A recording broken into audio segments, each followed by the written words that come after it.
and the outcome are justifiable, and people in the history books do write about them. Sequentially, because it is the first ever amendment, I'd like to take about the first Constitutional Amendment Act of 1951.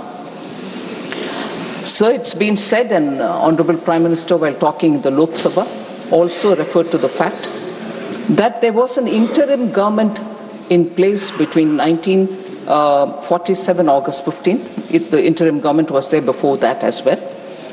And it lasted till 17th April 1952, post which an elected government took over the charge. But during 1951, when the amendment for the first Constitutional Amendment Act was passed, it was an interim government and not elected government of India post 1947. Now, this was enacted, therefore, within a year of the commencement of the Constitution. It's worth remembering.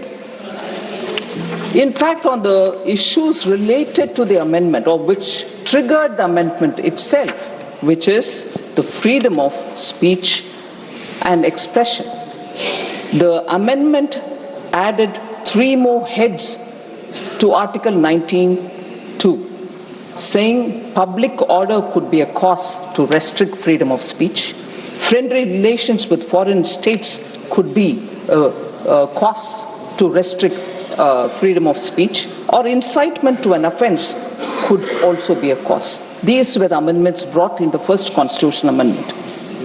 So the Supreme Court of India, even in 1950, 1 year before this amendment, had passed 2 landmark judgments that paved the way for freedom of press under Article 19(1)(a). The Supreme Court had ruled in favor of the communist magazine Crossroads and the RSS's organizational magazine Organizer. The Supreme Court had ruled in favor of them in 1950. Many high courts also upheld the freedom of expression of our citizens and ruled in their favor.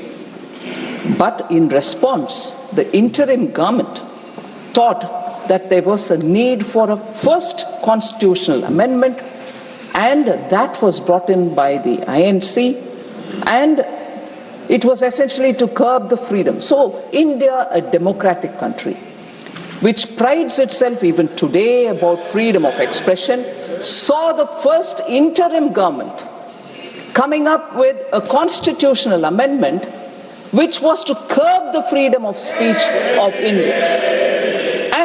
And that is within 1 year of adoption of the Constitution. So,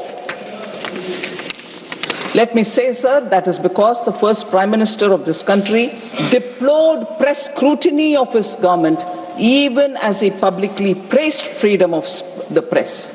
There was no doubt about it. And he had scrutinized the amending bill himself before approving its introduction in the Parliament.